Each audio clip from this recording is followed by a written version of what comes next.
Guys, अगर मैं आप सभी से कहूँ कि मैं 6 दिनों से गायब इसलिए थी बिकॉज़ मेरी तबीयत ख़राब थी, तो आई थिंक कि ये झूठ होगा।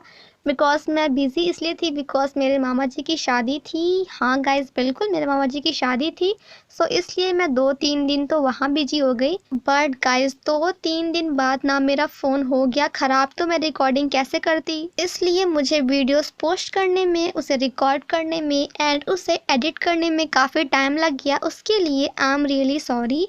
एंड अगर आपने मुझे माफ़ कर दिया है तो आप कमेंट सेक्शन में लिख सकते हो कि इट्स ओके। एंड गाइस, मैं आप सभी को बता दूं कि मैं अपनी मामा जी की शादी से सैटरडे नाइट को अपने घर वापस आई हूँ। संडे को सारी दुकानें बंद थी, तो मैं अपना फ़ोन कैसे बनवाती बिकॉज संडे को लॉकडाउन रहता है। And after that next morning यानी कि मंडे को मैंने अपना फ़ोन अपने डैडी को दिया एंड कहा कि आप प्लीज़ जाइए एंड इसे बनवा कर लाइए। फाइनली मुझे मेरा फ़ोन मंडे नाइट को 7 बजे वापस मिला, जिसे पाकर मैं काफ़ी हैप्पी हुई बिकॉज मैं काफ़ी दिनों के बाद रिकॉर्डिंग करने वाली थी। एंड गाइस, सिर्फ और सिर्फ आपके लिए ही कल रात को मैंने रिकॉर्डिंग की, उसे एडिट किया एंड फाइनली आज ट्यूसडे को मैं वीडियो पोस्ट कर रही हूँ। बट गाइस, जो भी गैप हुआ है ना, उसके लिए I am really sorry and मैं कोशिश करूँगी कि आज के बाद ऐसा ना हो। और एट लास्ट मैं आप सभी से काफ़ी सारा सॉरी बोल दूँ। Sorry sorry sorry sorry sorry. And I hope कि आप लोग मुझे माफ़ कर दोगे। And now let's start the explanation.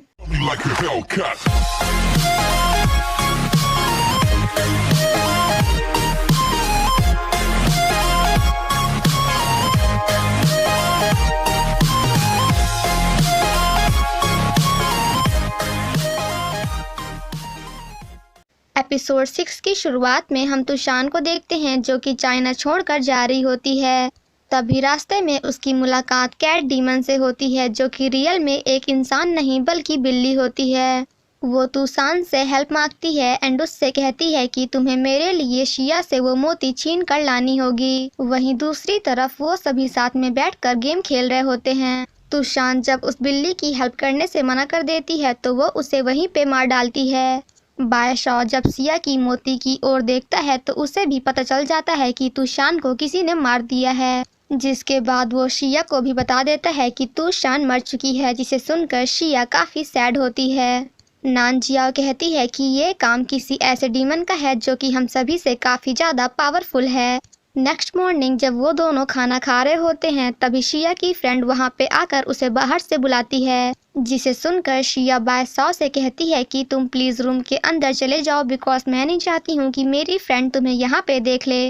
But अब बायशॉ के सामने उसकी कहाँ चलने वाली है, जिसके बाद वो अपनी फ्रेंड से मिलने जाती है एंड उसे अंदर आने से रोकती है। बट उसकी फ्रेंड ज़बरदस्ती अंदर चली जाती है एंड बायशॉ को देख ही लेती है, जिसे देखकर शिया कहती है कि जैसा तुम सोच रही हो ना वैसा बिल्कुल नहीं है।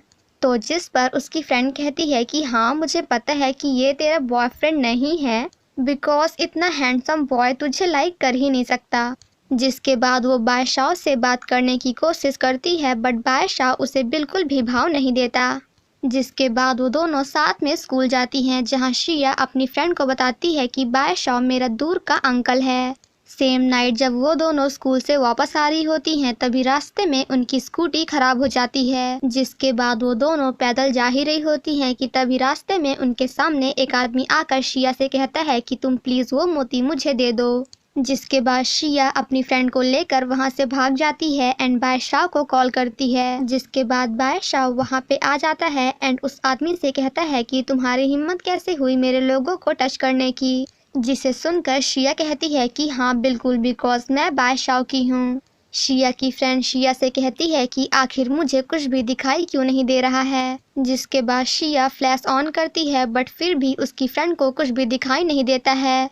वो आदमी शिया से कहता है कि मैंने तुम्हारी फ्रेंड की आंखों को खराब कर दिया है, इसलिए वो आज के बाद कभी भी कुछ भी नहीं देख पाएगी, जिसे सुनकर उसकी फ्रेंड वहीं पे बेहोश हो जाती है।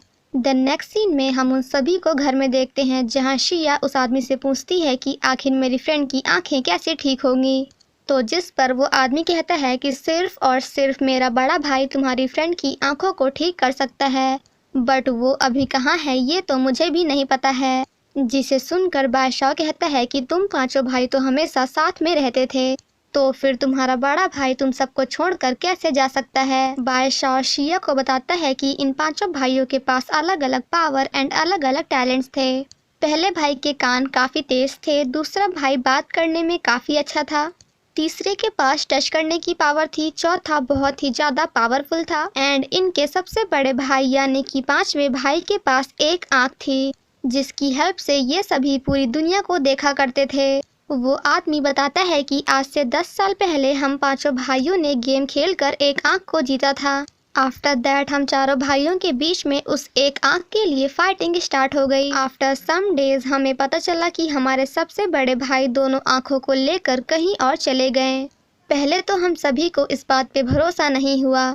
हम चारों ने मिलकर अपने बड़े भाई का 1 महीने तक इंतजार किया बट वो वापस हमारे पास कभी भी नहीं आए। वो सभी बातें कर ही रहे होते हैं कि तभी वहाँ पे शी चैन आता है एंड अपने कंपास को देखते हुए कहता है कि क्या यहाँ पे कोई डीमन है। एंड देन कहता है कि शिया तो डीमन हो नहीं सकती और ये आदमी तो अंधा है। बादशाह भी डीमन हो नहीं सकता बिकॉज वो शिया का रिलेटिव है एंड नान जियाओ तो बिल्कुल नहीं बिकॉज डीमन इतने सुंदर थोड़ी होते हैं। तभी वहाँ पे शिया की फ्रेंड आती है जिसे देखकर शी चैन कहता है कि डीमन और कोई नहीं बल्कि तुम हो। जिसे सुनकर हमारी शिया वॉज लाइक यहाँ पे इतने सारे डीमन हैं एंड इसे मेरी फ्रेंड डीमन लग रही है। बट थोड़ी ही देर में हमारे शी चैन को पता चल जाता है कि बादशाह नान जियाओ एंड वो आदमी भी डीमंस हैं। द नेक्स्ट सीन में हम उन सभी को साथ में देखते हैं जहाँ शिया शी चैन को एंड अपनी फ्रेंड को सारी बातें बताती है जिसके बाद वो सभी उस आदमी के बड़े भाई को ढूंढने का डिसाइड करते हैं। द नेक्स्ट सीन में शिया बादशाह एंड वो आदमी जाकर उस आदमी के बाकी तीनों भाई को फाइंड करते हैं। पहले तो वो चारों अपने बड़े भाई को फाइंड करने से मना करते हैं एंड आपस में ही लड़ने लगते हैं बट एट लास्ट शिया के काफी बोलने के कारण वो सभी अपने बड़े भाई को फाइंड करने के लिए तैयार हो ही जाते हैं।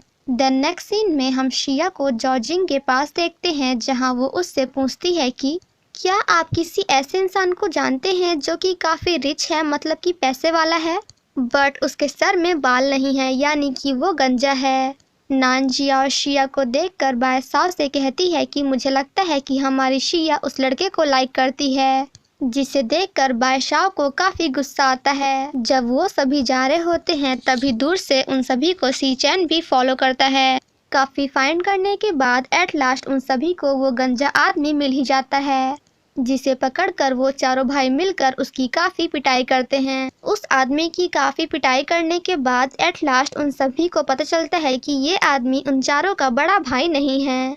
काफी ज्यादा फाइंड करने के बाद आखिर उन सभी को उन चारों का बड़ा भाई मिल ही जाता है। वो चारों मिलकर अपने बड़े भाई को मारने ही वाले थे बट शिया उन सभी को ऐसा करने से रोकती है एंड बादशाह से कहती है कि इन सभी का बड़ा भाई भी अंधा है। वो आदमी अपने चारों भाई को बताता है कि मैं अपनी दोनों आंखें जुए में हार गया। तुम सभी हमेशा आपस में एक दूसरे से आंखों के लिए फाइट किया करते थे, इसलिए मैंने सोचा कि गैम्बलिंग करके मैं तुम सभी के लिए एक एक आंखें जीत लूं। बट आंखों को जीतने के चक्कर में मैंने अपनी दोनों आंखें भी खो दी। जिसे सुनकर वो चारों अपने भाई को सॉरी बोलते हैं। जिसके बाद वो चारों मिलकर उस कसीनो के मालिक के पास जाते हैं एंड उससे कहते हैं कि हम फिर से आपके साथ गैम्बलिंग करना चाहते हैं और अगर हम जीत गए तो फिर आपको हमारे भाई को हमेशा हमेशा के लिए यहाँ से फ्री करना होगा और अगर हम सभी हार गए तो फिर हम चारों मिलकर आपके लिए वो सारे काम करेंगे जो आप हमसे करने के लिए कहेंगे। फाइनली गेम स्टार्ट होता है बट वो पांचों भाई इस बार भी हार जाते हैं। तभी वहाँ पे एक गार्ड शी चैन को लेकर आता है जिसे देखकर शिया कम्प्लीटली शॉक्ड हो जाती है। जिसे देखकर कसीनो का मालिक अपने गार्ड से कहता है कि तुम ले जाकर शी चैन को एज वेल एज उसके कंटेनर को जला दो। जिसे सुनकर शिया कहती है कि मैं आपके साथ गैम्बलिंग करना चाहती हूँ और अगर मैं जीत गई तो फिर आपको उन पांचों भाइयों को छोड़ना होगा, उनकी दोनों आंखें भी उन्हें वापस करनी होगी और इसके साथ साथ शी चैन को भी यहाँ से फ्री करना होगा। तो जिस पर वो आदमी कहता है कि हाँ ठीक है बट अगर तुम हार गई तो फिर तुम्हारी ये मोती मेरी होगी। जिसे सुनकर शिया एज वेल एज बादशाह कम्प्लीटली शॉक्ड हो जाते हैं। शिया बादशाह को कोने में ले जाकर कहती है कि अगर मैं हार गई ना तो फिर तुम इस आदमी को पीट देना और इस तरह मुझे एंड अपनी मोती को बचा लेना। तो जिस पर बादशाह कहता है कि अगर तुम हार गई ना तो फिर मैं तो तुम्हें वहीं पे मार डालूंगा एंड अपनी मोती को वापस ले लूंगा। जिसके बाद नानजिया और शी चैन एंड बादशाह भी उस कसीनो के मालिक से गैम्बलिंग करने के लिए तैयार हो जाते हैं। जिसे सुनकर कसीनो का मालिक बादशाह से कहता है कि अगर तुम हार गए तो फिर तुम्हें अपनी पूंछ यानी कि अपनी टेल मुझे हमेशा हमेशा के लिए देनी होगी। एंड देन नानजिया से कहता है कि अगर तुम हार गई तो फिर तुम्हें मुझे अपनी ब्यूटी हमेशा हमेशा के लिए देनी होगी। शिया कसीनो के मालिक से कहती है कि अगर हम चारों में से कोई एक भी जीत गया तो फिर हम चारों की ही जीत होगी। द नेक्स्ट सीन में हम उन सभी को एक रूम में देखते हैं जहां वो सभी मिलकर मोनोपोली गेम खेलने का डिसाइड करते हैं। जिसके बाद वो सभी अपना अपना हाथ काट कर अपने खून का निशान एक पोस्टर पे लगाते हैं एंड ऐसा करते ही वो सभी मोनोपोली गेम के अंदर पहुंच जाते हैं। फाइनली वो सभी गेम खेलना स्टार्ट करते हैं बट एक एक करके वो सभी गेम हार जाते हैं। उस गेम के दौरान हमारी नानजियाओ अपनी ब्यूटी को हमेशा हमेशा के लिए खो देती है एंड हमारे बादशाह की टेल भी उससे हमेशा हमेशा के लिए अलग हो जाती है। उन तीनों के हारने के बाद भी हमारी शिया अभी भी गेम के अंदर होती है। वहीं बाहर से वो तीनों एक माइक्रोस्कोप की हेल्प से देख रहे होते हैं कि आखिर गेम के अंदर चल क्या रहा है। बट जैसे ही बादशाह को पता चलता है कि शिया भी इस गेम को हारने वाली है तो वो अपना हाथ काट कर उस पोस्टर में रख देता है, जिसकी वजह से कसीनो के मालिक का गेमिंग वर्ल्ड हमेशा हमेशा के लिए खत्म हो जाता है। बादशाह उसे मारने ही वाला होता है कि तभी नानजिया उसके गले में एक निशान को देखकर कहती है कि इसे बायफंग ने पॉजेस कर रखा है। इसका मतलब कि ये अभी अपने नहीं बल्कि बायफंग के कंट्रोल में है। बट ये तो इम्पॉसिबल है बिकॉज 500 सालों से बायफंग इस दुनिया से गायब है। द नेक्स्ट सीन में हम उन सभी को साथ में देखते हैं जहां उस कसीनो का मालिक कहता है कि आज तक मैंने जो भी किया मुझे कुछ भी याद नहीं है। जिसके बाद वो उन चारों को उनकी चीजें वापस कर देता है। बादशाह सिया से कहता है कि मैंने तुमसे पहले ही कहा था कि तुम मुझे परेशानियों में डालना बंद करो। जिसे सुनकर शिया उसे सॉरी बोलती है। द नेक्स्ट सीन में हम शिया को उन 5 भाइयों के पास देखते हैं जहां वो उन सभी को उनकी आंखें वापस करती है एंड उन्हें बताती है कि कसीनो के मालिक ने आप सभी को भी फ्री कर दिया है।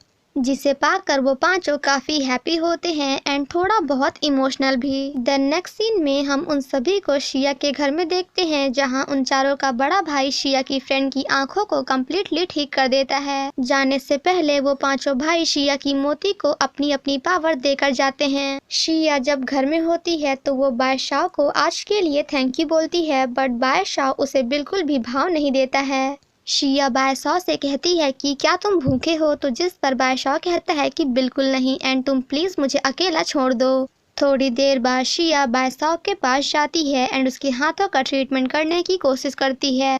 जिसे देखकर पहले तो बादशाह उस पे काफी गुस्सा करता है बट बाद में वो शिया से अपने हाथों का ट्रीटमेंट करवा ही लेता है। शिया बादशाह से कहती है कि आज तुमने मेरी हेल्प की है इसलिए आज से मैं तुम्हारी एंड तुम मेरे फ्रेंड हो। और वैसे भी मुझे पता था कि अगर मैं ये गेम हार भी जाऊंगी तब भी तुम मेरी हेल्प करने एंड मुझे बचाने मेरे पास वापस जरूर आओगे। जिसे सुनकर बादशाह कहता है कि एक्चुअली मैं तुम्हें बचाने नहीं बल्कि अपनी मोती को बचाने तुम्हारे पास वापस आया था। जिसे सुनकर शिया उस पे काफी गुस्सा करती है एंड उसे काफी कुछ सुनाकर वहाँ से चली जाती है। वहीं हमारा बादशाह अपनी दोनों हाथों की पट्टियों को देखकर कुछ सोचने लगता है। नेक्स्ट मॉर्निंग उन पांचों का बड़ा भाई बादशाह को बताता है कि कल तुम चारों को स्पेशली तुम्हें एक लेडी फॉलो कर रही थी। तभी बादशाह भी उसे याद करता है एंड कहता है कि वो तो एक कैट डीमन है और हो सकता है कि कसीनो के मालिक को उसी ने पॉजेस किया हो। वो आदमी बादशाह से कहता है कि अब तुम्हें शिया का ध्यान और भी ज्यादा रखना होगा। एंड इसी के साथ हमारा पार्ट 5 यहीं पे ख़त्म हो जाता है। Thank you so much guys for watching my explanation. Stay safe and healthy. Bye bye.